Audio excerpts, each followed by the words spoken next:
Desa Ambengan, Kecamatan Sukasada Buleleng menjadi salah satu titik penting sumber mata air di Kota Singaraja. Untuk itu, keberadaan hutan dan keberlangsungan hidup pohon-pohon penyangga di kawasan hutan Ambengan menjadi tanggung jawab semua pihak di Buleleng.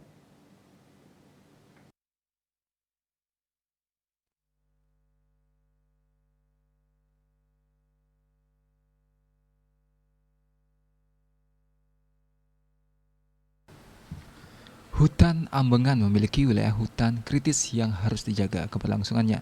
Mengingat hutan kritis jika tidak dijaga akan rawan terhadap banjir ataupun longsor yang akan melanda Buleleng karena kurangnya daerah resapan air di daerah Buleleng saat musim penghujan tiba. Untuk itu, Kodim 1609 Buleleng bersinergi dengan banyak pihak melakukan penanaman bibit pohon di kawasan hutan Ambengan seluas 350 hektar.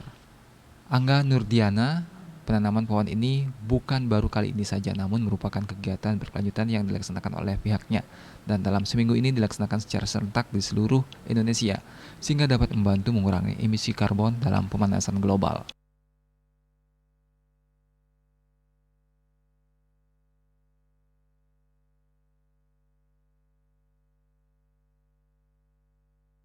Pelaksanaan ini diinisiasi oleh Bapak Kasat ya, Jenderal Maruli Simanjuntak, yang dilaksanakan secara serempak di seluruh Indonesia, mulai dari Sabang sampai Merauke, Pulau Morotai sampai Pulau Rote, dengan harapan dengan kita melaksanakan secara serempak minimal kita sudah bisa menyumbang udara untuk mengurangi.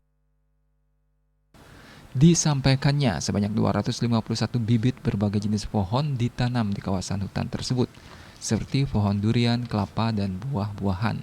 Dipilihnya jenis buah ini bukan tanpa alasan. Di samping untuk penghijauan, buah yang dihasilkan nantinya bisa bermanfaat bagi masyarakat atau siapapun yang berkunjung ke hutan ini. Yasri Yuli, Bali TV.